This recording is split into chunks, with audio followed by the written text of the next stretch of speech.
حي على الفلاح.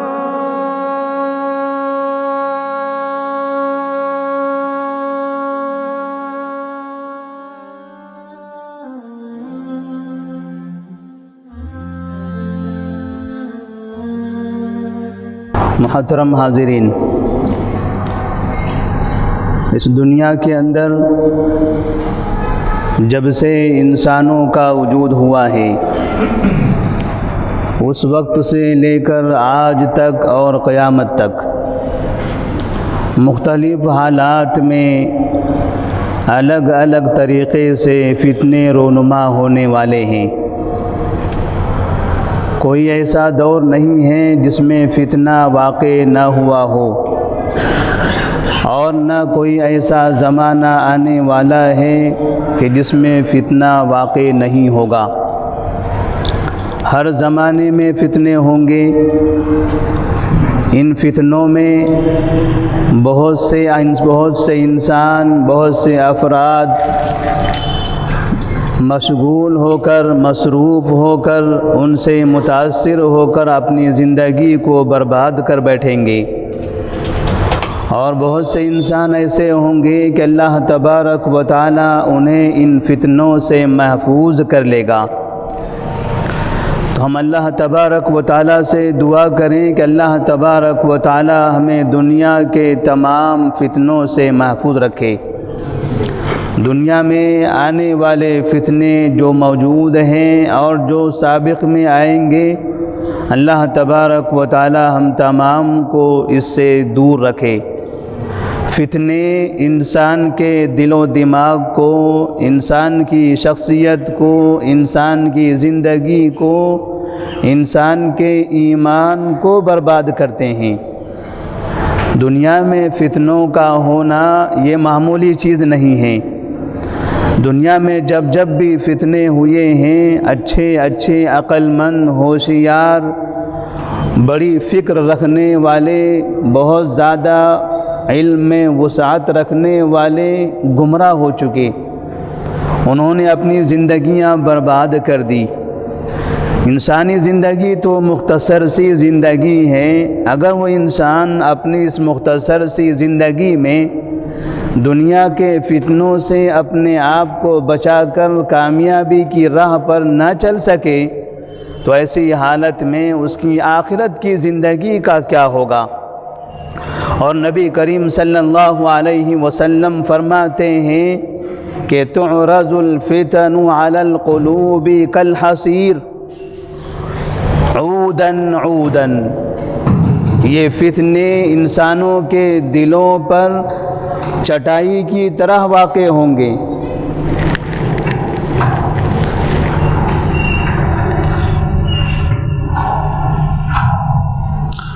فتنے انسانوں کے دلوں پر چٹائی کی طرح واقع ہوں گے کہ جس طرح سے چٹائی میں لکڑیاں ہوتی ہیں، کاڑیاں ہوتی ہیں جو ایک دوسرے سے ملی ہوتی ہیں۔ چٹائی تو بہت وسیع ہوتی ہے، لیکن اتنی وسیع چٹائی میں کئی ہزار کاڑیاں لگائی جاتی ہیں، اور ہر کاڑی ایک دوسرے سے ملی ہوئی رہتی ہے۔ تو اس طرح سے انسانی زندگی میں انسان کے دلوں پر ایک کے بعد دوسرا، دوسرے کے بعد تیسرا، جیسے وہ کاڑیاں آپس میں ملی ہوئی ہیں، ویسے فتنے ایک دوسرے سے مل کر انسان کی زندگی میں آئیں گے، اور انسان ان فتنوں سے بہت زیادہ پریشان ہوگا، بہت زیادہ اطمینان سے باہر نکل جائے گا۔ وہ یہ سوچے گا کہ آخر یہ کیا ماجرا ہے، ایمان والے ہیں، قرآن ہے، حدیث ہے، دینداری ہے، نمازیں پڑھی جا رہی ہیں، ان کے باوجود دنیا کے اندر اتنے فتنے کیوں ہیں؟ کیوں ایسے مسائل پیدا ہوتے ہیں کہ جو ہمارا امتحان لیتے ہیں؟ کیوں ایسے واقعات پیش آتے ہیں کہ جو ہمارے ایمان کو جھنجھوڑتے ہیں، ہمارے قدموں کو متزلزل کر دیتے ہیں؟ یہ فتنے تو آئیں گے، لیکن کامیاب انسان وہ انسان ہے جو ان فتنوں کے ہوتے ہوئے ان کے درمیان سے اپنے آپ کو محفوظ کر کے باہر نکل جائیں، اپنے آپ کو اپنے دامن کو بچا کر آگے چلا جائے اور آخرت کی زندگی تک پہنچ جائے۔ تو نبی کریم صلی اللہ علیہ وسلم فرماتے ہیں کہ فتنے آنے والے ہیں۔ تو دنیا کے اندر کئی طرح کے فتنے ہیں۔ کچھ فتنے ایسے ہیں جو انسان کے ایمان کو خراب کر دیتے ہیں، کچھ فتنے ایسے ہیں جو انسان کے عقیدے کو خراب کرتے ہیں، کچھ فتنے ایسے ہیں جو انسان کو نیک اعمال کرنے سے دور رکھتے ہیں، کچھ فتنے ایسے ہیں جو انسانوں کے درمیان میں اختلافات پیدا کرتے ہیں، انسانوں کے دلوں میں نفرتیں داخل کرتے ہیں، کچھ فتنے ایسے ہیں جو باپ کو بیٹے کا، بیٹے کو باپ کا دشمن بنا دیتے ہیں، کچھ فتنے ایسے ہیں جو انسان کی زندگی سے امن، سکون، اطمینان، پیار و محبت سب کچھ ختم کر ڈالتے ہیں۔ تو یہ فتنے انسان کی زندگی میں کئی طرح کے آنے والے ہیں۔ تو بہترین انسان، عقل مند انسان، صحیح ایمان والا انسان وہ انسان ہے جو ان فتنوں کا مقابلہ کرے، اور وہ یہ سمجھے کہ یہ فتنے تو نبی کے دور میں بھی آیا کرتے تھے، صحابہ کے دور میں بھی تھے، آخر انہوں نے زندگیاں کیسے گزاری، انہوں نے کیا ان کے زمانے میں کفر کا، ظالمین کا، اہل شرک کا، اسی طرح سے جو دین سے دور رہتے تھے، جو خدا کو مانتے نہیں تھے، کیا ان کے فتنے نہیں تھے؟ کیا شرک کرنے والوں کا فتنہ نہیں تھا؟ کیا مال کا فتنہ نہیں تھا؟ کیا عورتوں کا فتنہ نہیں تھا؟ کیا جھوٹے کاروبار کا فتنہ نہیں تھا؟ کیا لوگوں کو ایک دوسرے کو دھوکہ دینے کا فتنہ نہیں تھا؟ کیا لوگوں پر الزامات، بہتان تراشیاں، جھوٹ بولنا، یہ سب فتنے نہیں تھے؟ یہ تمام کے تمام فتنے موجود تھے۔ ان تمام فتنوں کے باوجود نبی کریم صلی اللہ علیہ وسلم نے ان کے درمیان رہتے ہوئے ایک ایسی زندگی گزار کر دکھائی کہ جس سے دنیا والوں کو یہ پیغام دے دیا کہ دنیا میں فتنے چاہے جیسے ہوں، انسان اگر بچنا چاہے، انسان اگر اپنے ایمان کی حفاظت کرنا چاہے تو وہ برابر اس کی حفاظت کر سکتا ہے۔ اسی لیے اللہ تبارک و تعالیٰ نے قرآن مجید میں نبی صلی اللہ علیہ وسلم کے بارے میں فرمایا، لَقَدْ كَانَ لَكُمْ فِي رَسُولِ اللَّهِ أُسْوَةٌ حَسَنَةٌ۔ نبی کریم صلی اللہ علیہ وسلم کی زندگی آپ سب کے لیے نمونہ ہے۔ مکے کی زندگی آپ کے لیے نمونہ ہے، مدینے کی زندگی بھی آپ کے لیے نمونہ ہے، مسجد کے اندر کی زندگی بھی نمونہ ہے، بازار کی زندگی، گھر کی زندگی، دوستوں کے درمیان کی زندگی، کافروں کے درمیان رہتے ہوئے وہ زندگی، مشرکوں سے آمنا سامنا ہو جائے وہ زندگی، یہود و نصارہ آپ کے آس پاس موجود ہوں وہ زندگی، جھوٹ بولنے والے، گالیاں دینے والے، جھگڑا کرنے والے، ظلم کرنے والے ہوں، ان لوگوں کے ساتھ آپ نے کیسا رویہ اپنایا، وہ زندگی بھی ہمارے لیے نمونہ ہے۔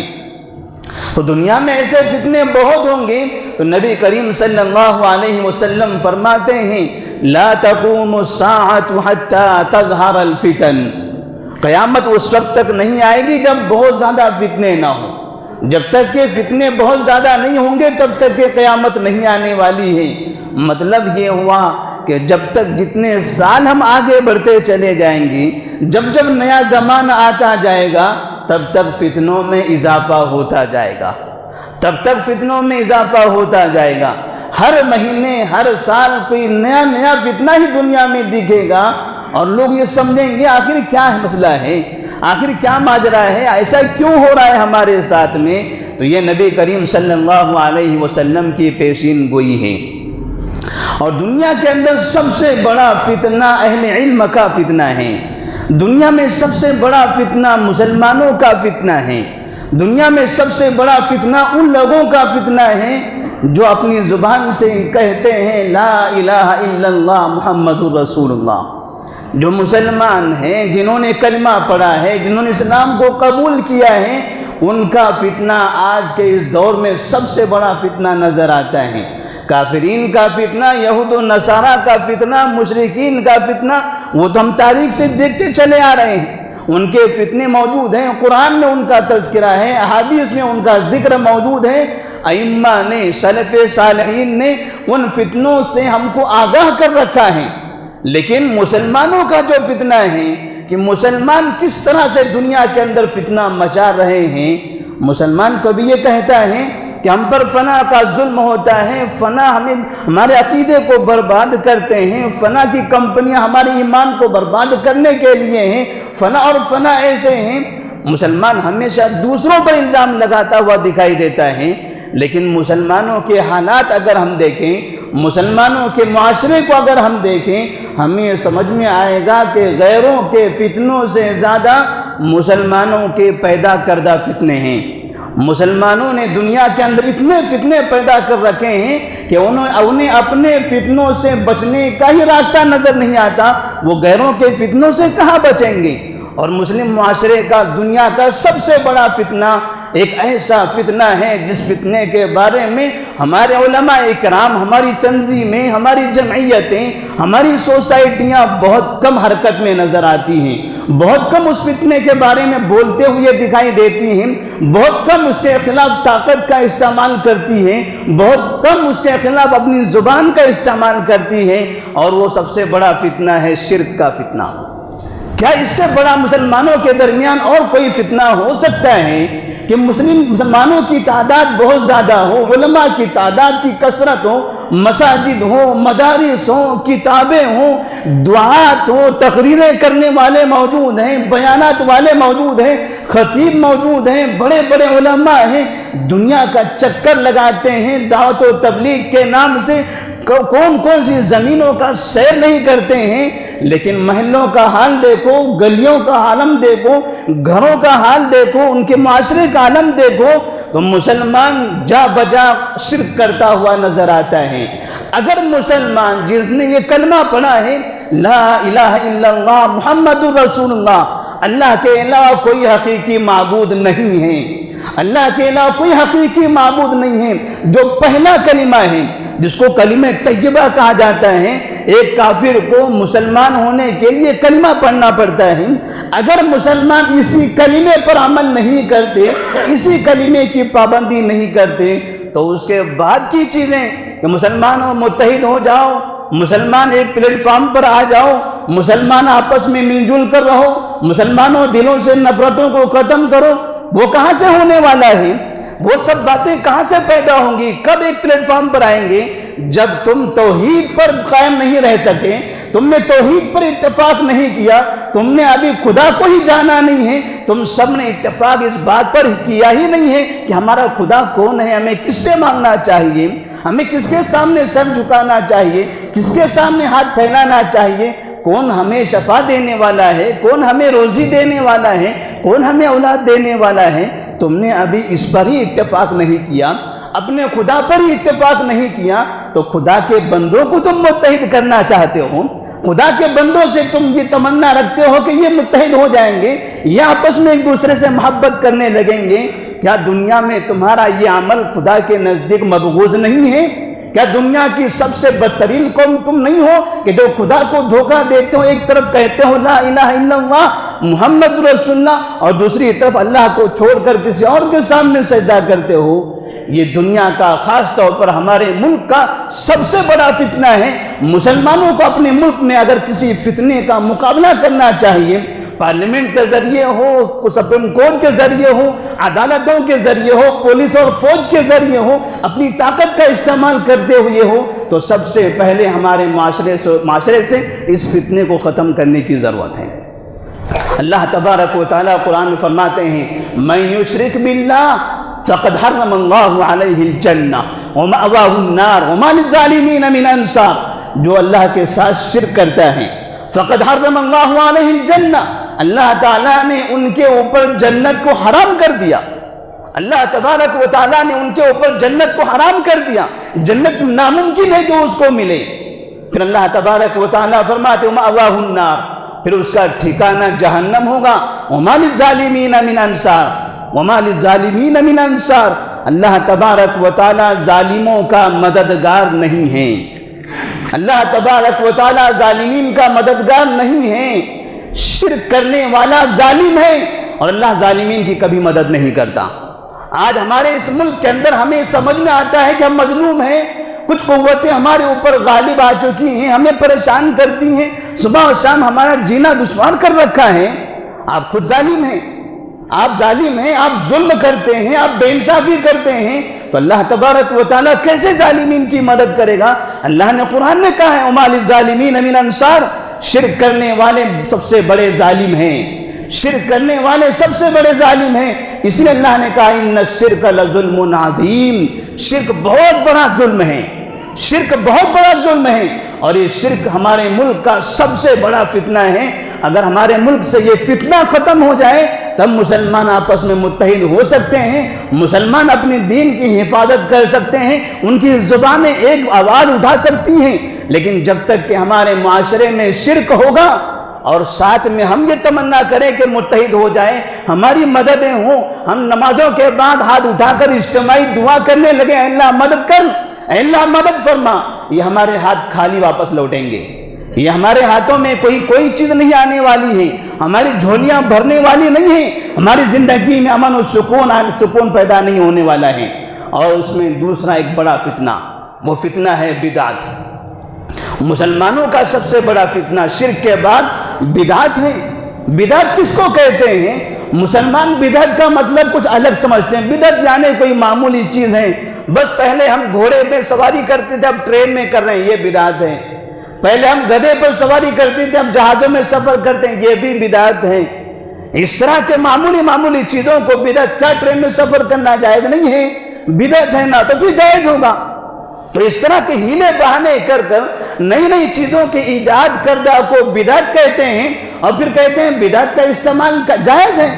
بدعت حسنہ ہے، بدعت سیئہ ہے، جو ان کے دل کو بھاتا ہے اسے بدعت حسنہ کہا جاتا ہے، اور ایسی بدعت حسنہ کو مسلمانوں کے درمیان میں رائج کر دیا جاتا ہے۔ نبی فرماتے ہیں من احدث فی امرنا ھذا ما لیس منہ فہو رد۔ نبی نے فرمایا میرے دین میں، میری شریعت میں، میں نے جو اسلام، میں نے جو دین اللہ کے پاس سے لا کر تمہارے سامنے پیش کیا ہے، اگر اس چیز میں، یہ مسائل میں، یہ دین میں، یہ نمازوں میں، یہ روزے میں، یہ شریعت کے معاملات میں، اگر اس میں تم نئی چیز کا ایجاد کرتے ہو، اس میں تم نئی چیز داخل کرتے ہو، یہ ٹرین، یہ ہوائی جہاز، یہ بلڈنگیں، یہ نہیں، شریعت میں، شریعت کے معاملات میں، شرعی مسائل میں، قرآن میں، حدیثوں میں، دینی مسائل میں اگر تم نئی چیز کا ایجاد کرتے ہو فَهُوَ رَدٌ، تو وہ مردود ہے، وہ مردود ہے۔ اور نبی نے فرمایا کہ من عمل عملا لیس علیہ امرنا فَهُوَ رَدٌ، اور جو انسان ایسی بدعت پر عمل کرتا ہے، ایسا کام کرتا ہے، اس پر چلتا ہے، تو اس کا عمل بھی غارت ہوگا، اس کا عمل مردود ہو جائے گا۔ تو آج مسلم معاشرے کے اندر جا بجا بدعات کی کثرت ہے۔ مسلمان اپنے دین سے مکمل راضی ہے ہی نہیں، مسلمان یہ سمجھتا ہے کہ نبی پر نازل کردہ دین ناکافی ہے، نبی پر نازل کردہ دین ہمارے لیے مکمل نہیں ہے، اسی لیے نئی نئی چیزوں کے داخل کرنے کی ضرورت نظر آتی ہے۔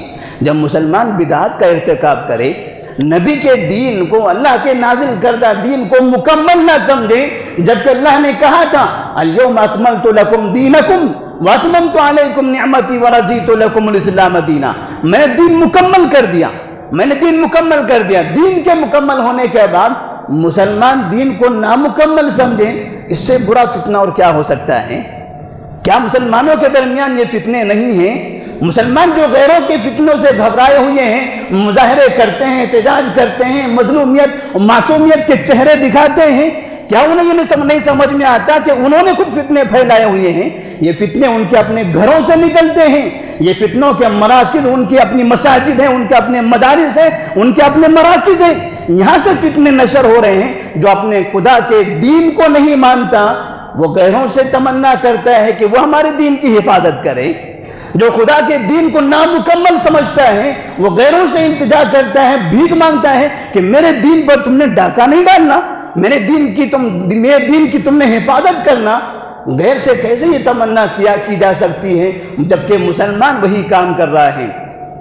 اسی طرح سے مسلمانوں کا ایک بڑا فتنہ جو آج کے معاشرے میں ہم کو نظر آتا ہے، احادیث کا انکار، نبی کی سنتوں کا انکار، نبی کی باتوں کا انکار، نبی کے حدیث کا انکار، نبی کی سنتوں کا مذاق، نبی کی حدیث کا چوراہے پر، جلسوں میں، اسٹیجوں میں ان پر ہنسنا، مذاق اڑانا، کھلکھلانا، لوگوں میں اس کو واہوائی حاصل کرنا، نبی کی باتوں کو پیش کر کے مسلمان علماء کرام پبلک کے سامنے، مسلمانوں کے سامنے ہنس رہے ہیں، کھلکھلا رہے ہیں، دیکھو یہ حدیث ہے، دیکھو یہ سنت ہے۔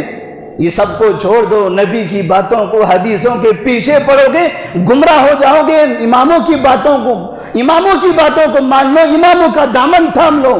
نبی کی باتیں، نبی کی حدیثیں پرانی ہیں۔ اس طرح سے مسلمان اگر نبی کا مذاق اڑاتا ہوا نظر آئے، مسلمان اگر نبی کی باتوں پر ہنس رہا ہے، ان پر کھلکھلا رہے ہیں، ان کا مذاق اڑا رہے ہیں، تو کیا یہ مسلمانوں کا فتنہ نہیں ہے؟ تو پھر مسلمان نے کس کا کلمہ پڑھ رکھا ہے؟ لا الہ الا اللہ پر تو عمل نہیں کیا، لا الہ الا اللہ کو اس نے شروع سے ہی نہیں مانا۔ وہ ہمیشہ جب بھی مصیبت آتی ہے، پریشانی ہوتی ہے، تکلیف ہوتی ہے، خوشی کی محفل ہوتی ہے، تب بھی وہ غیر اللہ کو مانتا ہے، خوشی کی حالت میں بھی غیر اللہ کو مانتا ہے۔ وہ کفار مکہ تھے، مشرکین مکہ تھے، مشرکین عرب تھے، جب پریشان ہوتے تھے تو پریشان ہوتے تھے تب اللہ کو مانتے تھے۔ کم سے کم پریشانی میں تو اللہ کو مانا تھا انہوں نے۔ اللہ تبارک و تعالیٰ نے ان کے بارے میں قرآن میں فرمایا ہے فَإِذَا رَكِبُوا فِي الْفُلْكِ دَعَوُا اللَّهَ مُخْلِصِينَ لَهُ الدِّينَ فَلَمَّا نَجَّاهُمْ إِلَى الْبَرِّ إِذَا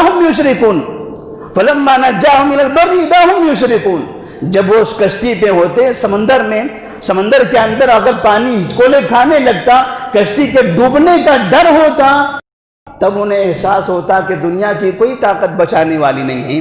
وہ پتھر، وہ درگاہیں، وہ مزارے، وہ مردے، وہ درخت، وہ چاند، وہ ستارے، وہ سورج، جن کو ہم پوجا کرتے تھے، جن کو ہم اپنا معبود مانتے تھے، جن کے سامنے تعظیم کے ساتھ کھڑے ہوتے تھے، سمندر کے اندر کشتی ڈگمگا رہی ہے، کون سا چاند زمین پر اتر کر بچائے گا؟ کون سا درخت ہمیں آ کر پناہ دے گا؟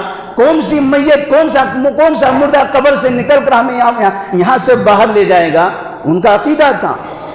تو اللہ تبارک و تعالیٰ کو پکارتے تھے، اے اللہ تو ہمیں بچا لے، اے اللہ تو ہمیں بچا لے۔ وہ مشرکین تھے، قرآن نے ان کو مشرکین کہا، قرآن نے ان کو کافرین کہا، قرآن نے ان لوگوں کے بارے میں کہا یہ ہمیشہ کے لیے جہنمی ہیں، یہ ایسا کرنے والے ہمیشہ کے لیے جہنمی ہیں۔ لیکن جب وہ باہر نکلتے تھے، کشتی ساحل پر آ جاتی تھی، اب خشکی تک پہنچ جاتے تھے، اب خشکی میں کشتی کے ڈگمگانے کا کوئی ڈر نہیں، ڈوبنے کا کوئی شائبہ نہیں ہے، تو فَإِذَا هُمْ مُشْرِكُونَ تب یہاں شرک کرنے لگتے تھے۔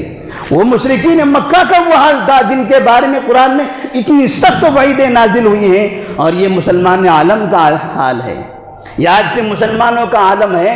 بیماری ہو، پریشانی ہو، کوئی تکلیف ہو، تب بھی غیر اللہ کے سامنے سجدہ ہو رہا ہے۔ خوشی کا ماحول ہو، شادی ہو، جیت کی خبریں ہوں، کامیابی کی خبریں ہوں، تب بھی غیر اللہ کے سامنے سجدے کیے جا رہے ہیں۔ مسلمانوں کے درمیان اتنے بڑے فتنے، اور پھر محمد رسول اللہ کے بارے میں کہ نبی کی نبوت کو انہوں نے مکمل نہیں مانا، نبی کی رسالت کو انہوں نے صحیح تسلیم نہیں کیا، اور غیروں کی باتیں ماننے کے لیے راضی ہو گئے۔ اور پھر ہم یہ دیکھیں گے، بڑی افسوس کے ساتھ یہ کہنا پڑتا ہے کہ بچپن سے، چھوٹے ہونے کے وقت سے ہمیں یہ سبق پڑھایا گیا تھپ تھپا کر کہ مسلمانوں، اختلاف امتی رحمتن، اختلاف امتی رحمتن، میری امت کا اختلاف رحمت ہے، میری امت کا اختلاف رحمت ہے۔ علماء کرام یہ سمجھایا کرتے تھے کہ دیکھو نبی کی امت کا جو اختلاف ہے یہ رحمت ہے۔ آج ہم نے دیکھا ہے اس کا منشا، اس کا مقصد، آج اس کا منظر ہم دیکھ رہے ہیں کہ مسلمانوں کا اختلاف رحمت کیسے ہو سکتا ہے۔ کیا نبی یہ کہہ سکتے ہیں کہ میری امت کا اختلاف رحمت ہے؟ کیا ہم نبی کے بارے میں یہ کہیں گے کہ نبی امت کا انتشار کے لیے آئے تھے، ان کے اختلاف کو، ان کے انتشار کو رحمت بنانے کے لیے آئے تھے؟ جب تو قرآن کہتا ہے وَاعْتَصِمُوا بِحَبْلِ اللَّهِ جَمِيعًا وَلَا تَفَرَّقُوا، تم اللہ کی ایک رسی کو مضبوطی سے تھام لو اور متفرق نہ رہو، متفرق نہ رہو، بکھر جاؤ گے، منتشر ہو جاؤ گے، درمیان میں دراڑیں پیدا ہو جائے گی تو برباد ہو جاؤ گے۔ قرآن کہتا ہے اختلاف سے بربادی آئے گی، اور لوگ ہمیں سکھایا کرتے تھے یہ جو مسلمانوں میں فرقے ہیں یہ سب رحمت ہیں، یہ سب رحمت ہیں۔ یہ رحمت کا نتیجہ آج ہم اپنے ملک میں دیکھ رہے ہیں۔ کیسی رحمت ہے، کیا رحمت زحمت بن کر آئی۔ مسلمان، اللہ تبارک و تعالیٰ نے تو مسلمانوں کو ایک جان کی طرح بنایا تھا کہ المسلم واخو المسلم، نبی نے فرمایا مسلمان مسلمان کا بھائی ہے، یہ سب مل کر آپس میں بھائی بھائی کی طرح رہیں گے۔ اور پھر دیوار کی مثال دی تھی نبی نے کہ جس طرح سے دیوار میں کئی اینٹ ہوتے ہیں، یہ سارے اینٹ آپس میں ایک دوسرے سے ملے ہوئے ہوتے ہیں، یہ سب اینٹ کے ملنے کے بعد ایک دیوار بنتی ہے، اس میں سے ایک اینٹ بھی اگر نکال دی جائے تو دیوار عیب دار بن جائے گی۔ یہ مسلمانوں کے اتحاد اتفاق کی علامت بتائی گئی تھی کہ مسلمان ایسے مضبوط دیوار کی طرح ہیں، اگر کہیں سے بھی ایک اینٹ نکال دیا جائے، کہیں سے بھی اگر مسلمانوں کو پریشانی ہو، تفرقہ آ جائے، تو ایسی صورت میں دیوار میں عیب ہوگا، امت میں عیب ہو جائے گا۔ آج امت کے اندر جو عیوب نظر آتے ہیں، ایک ایسا بڑا فتنہ کئی سو سال پہلے شروع ہوا کہ مسلمانوں کو 4 حصوں میں بانٹ دیا گیا، مسلمانوں کے 4 ٹکڑے کر دیے گئے کہ تمہارا یہ امام ہے، تمہارا وہ امام ہے، تمہارا یہ امام، تمہارا وہ امام۔ تم اپنی اسی امام کی ماننا، تینوں کی نہیں ماننا، تم اپنی اس امام کی ماننا، بقیہ تینوں کی نہیں ماننا، تم نے اس کی ماننا، بقیہ تینوں کی نہیں ماننا۔ اماموں کے نام سے اماموں کی توہین، ایک امام کا تابعدار بنا کر 3 اماموں کا گستاخ بنا دیا، اور پھر اماموں کی پیروی کرنے کے نام سے نبی کی سنت کو مسلمانوں کو دور کر دیا۔ آج کیا وجہ ہے کہ مسلمانوں کے اندر جو ذلت اور رسوائی ہو رہی ہے، میڈیا کے اندر حلالے کے چرچے، کئی مسلمان بہنیں، بیٹیاں، خواتین، مائیں جو مسلمان ہیں، ہماری بہنیں ہیں، میڈیا میں آ کر کہتی ہیں کہ میری زندگی میں ایسا واقعہ پیش آیا ہے، ایک رات کے لیے مجھ سے حلالہ کرایا گیا، ایسی ذلت اور رسوائی سے بہتر تھا کہ اس سے پہلے میری موت آ جاتی۔ یہ حلالے کہاں سے آئے؟ کون سا اسلام یہ کہتا ہے اس طریقے کو جائز قرار دیتا ہے؟ یہ اتباع سنت سے دوری، لا الہ الا اللہ محمد الرسول اللہ کو نہ ماننا ہے، لا الہ الا اللہ محمد الرسول اللہ پر عمل نہ کرنا ہے۔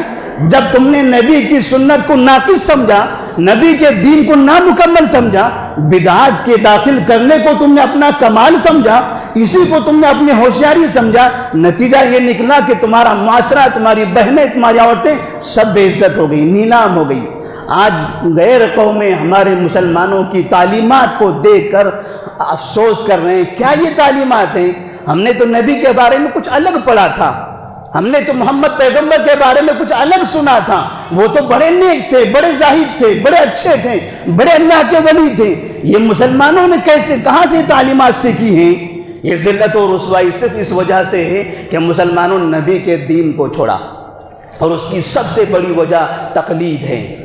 آج دنیا کے اندر سب سے بڑا فتنہ قرآن سے دوری، حدیث سے دوری، شرک میں ملوث، شرک میں جگہ جگہ پر یہ اضافہ، بدعات و خرافات میں کثرت، یہ صرف اور صرف تقلید کی بنا پر ہے۔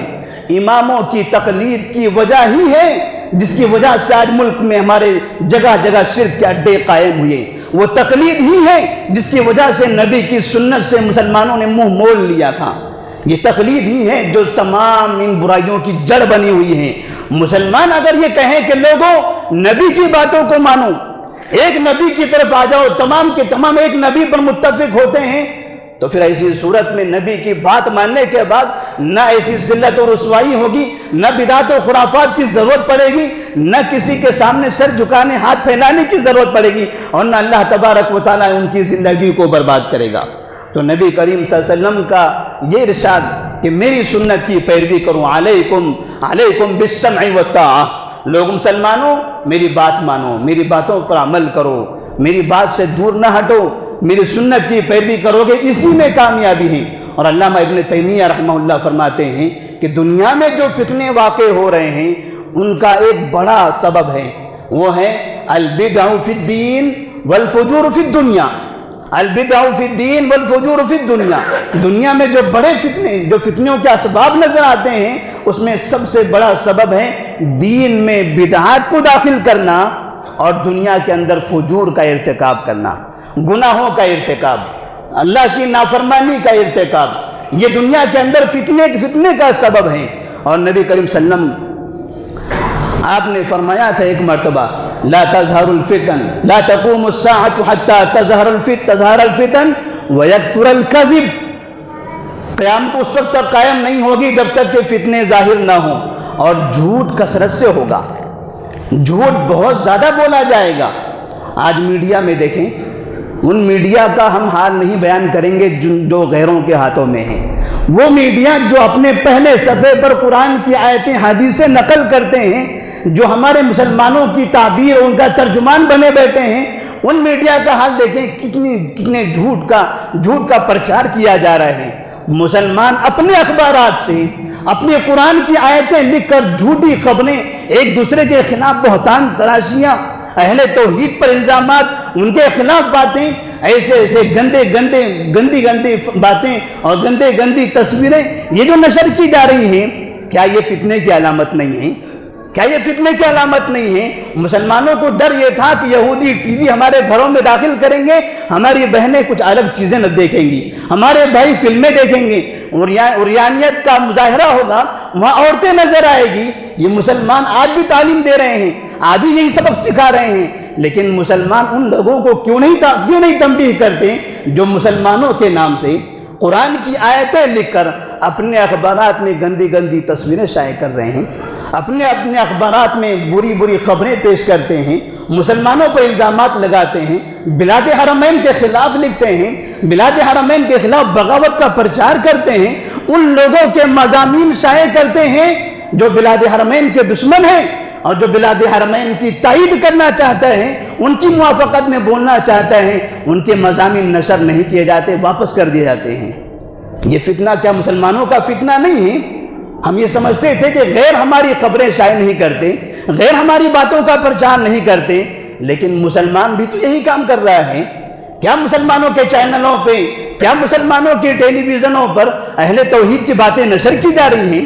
کیا توحید کا پیغام بھیجا جا رہا ہے؟ کیا شرک کے خلاف آوازیں اٹھائی جا رہی ہیں؟ کیا نبی کے دین کی تکمیل کے بارے میں لوگوں کو بتایا جا رہا ہے؟ کیا بدعت و خرافات پر متنبہ کیا جا رہا ہے؟ نہیں، ان جگہوں پر بھی یہ کام نہیں کیا جاتا، تو یہ بھی مسلمانوں کے درمیان فتنے کا سبب ہے۔ مسلمانوں کے درمیان ان چیزوں کی وجہ سے بھی بڑے فتنے آ رہے ہیں۔ اسی لیے نبی کریم صلی اللہ علیہ وسلم فرماتے ہیں کہ انہو سیصیب فی امتی فی آخر الزمان بلاء شدید لا ینجو منہ، کہ میری امت کے اندر آخر زمانے میں بڑے فتنے ہوں گے، بڑی مصیبتیں آئے گی، اور ان فتنوں سے، ان مصیبتوں سے نہیں بچ سکے گا لیکن وہ شخص جو اللہ تبارک و تعالیٰ کے دین کی حفاظت کرے، جو اللہ کے دین کو بچائے، فَيُجَاهِدُ عَلَيْهِ فِي دِينِهِ، اور بلسانی و قلبی، اور پھر اسی پر اپنی زبان سے، اپنے دل سے، اپنے ایمان سے اس کی حفاظت کرے، اللہ کے دین کو بچائے، دین پر قائم رہے، دین کے بارے میں زبان سے لوگوں کو بتاتا چلے، دعوت تبلیغ کرتا رہے، اور اپنی زندگی میں مکمل دین کو قائم، دین کو باقی رکھے۔ ایسا ہی انسان ان فتنوں سے نجات پا سکتا ہے۔ تو فتنوں سے نجات کے لیے اللہ تبارک و تعالیٰ سے یہ دعا کرنے کی بھی ضرورت ہے، جیسے نبی نے دعا کیا تھا، اللہم انی اعوذ بک من الفتن ما ظہر منہا وما بطن، اور نبی نے یہ کہا تھا مکہ کے اندر، مکہ کے اس میدان میں حجۃ الوداع کے موقع پر، اے لوگوں ترکت فیکم امرین لن تضلوا ما ان تمسکتم بہما کتاب اللہ و سنتی، میں تمہارے درمیان دو چیزیں چھوڑ کر جا رہا ہوں، میں تمہارے درمیان دو چیزیں چھوڑ کر جا رہا ہوں، ان دونوں چیزوں پر عمل کرتے رہنا، اگر تم نے ان پر عمل کیا، ان کو اپنی زندگی میں باقی رکھا، لن تضلوا، تم کبھی گمراہ نہیں ہوگے۔